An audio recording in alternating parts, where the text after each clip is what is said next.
रामकृष्ण हरी. बाळांनो, आज आषाढी एकादशी. पांडुरंगाची मोठी भक्त, उत्कटतेने भक्ती करणारी अशी एक संत होऊन गेली.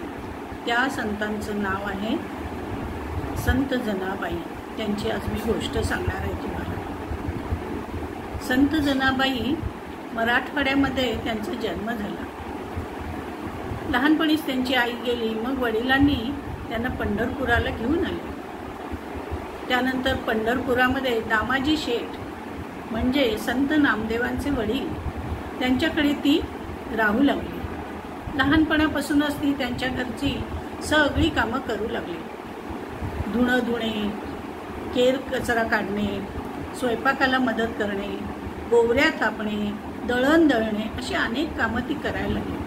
प्रत्येक काम करताना ती विठ्ठलाचं नाव घ्यायची, प्रत्येक काम करताना. आणि त्यामुळे विठुराया तिच्या मदतीला यायचा.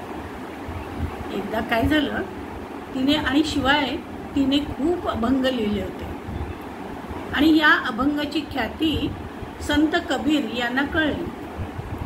त्यामुळे ते तिला भेटायला पंढरपूरला आले. पंढरपुरात आल्यावर त्यांना कळले की जनाई ही दामाजी शेठ यांच्याकडे राहते, म्हणून ते त्यांच्या घरी गेले. आणि तिथे गेल्यावर त्यांना कळलं की जनाबाई गोपाळपुराला गोवऱ्या थापण्यासाठी गेलेले आहे आणि त्यांना बराच वेळ लागणार आहे.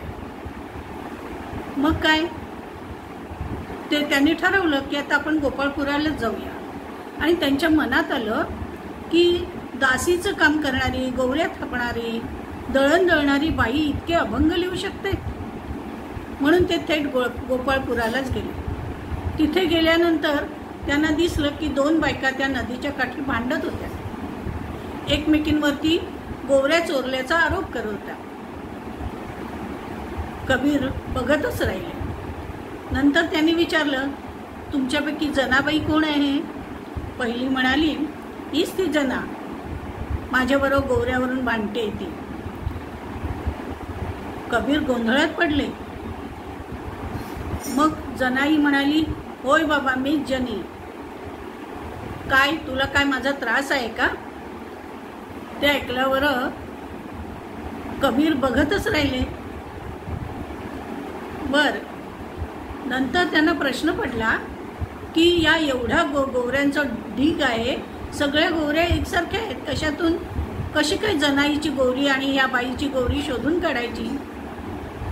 ते ऐकल्याबरोबर म्हणजे त्यांच्या मनातला तो प्रश्न जनीला कळला. आणि जनी म्हणाली, महाराज, अगदी सोपं आहे.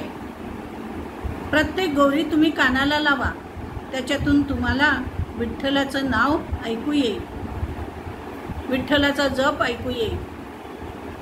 ती गोवरी माझी, आणि ज्याच्यातून येणार नाही ती गोवरी त्या ह्या बाईंची. मग संत कबीरांनी प्रत्येक गोवरी उचलली आणि कानाला लावली.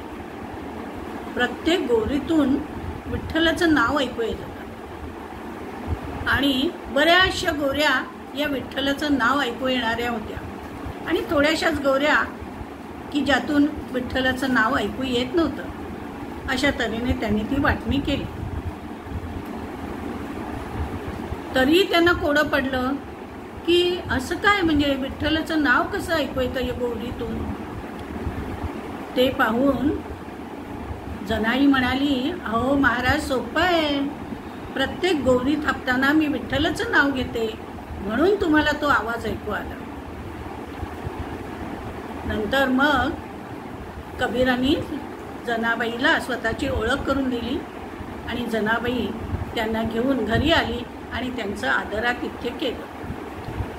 तर बाळांनो, आवडली का ही गोष्ट तुम्हाला?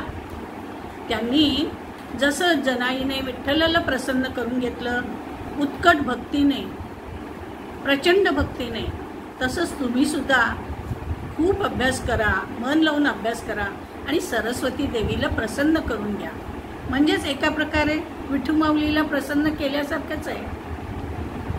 ठीक आहे, चला तर आपण भेटूया पुढच्या वेळेस वेगळ्या नवीन गोष्टी सहित. हां, चला बाय बाय, टाटा, भेटूया.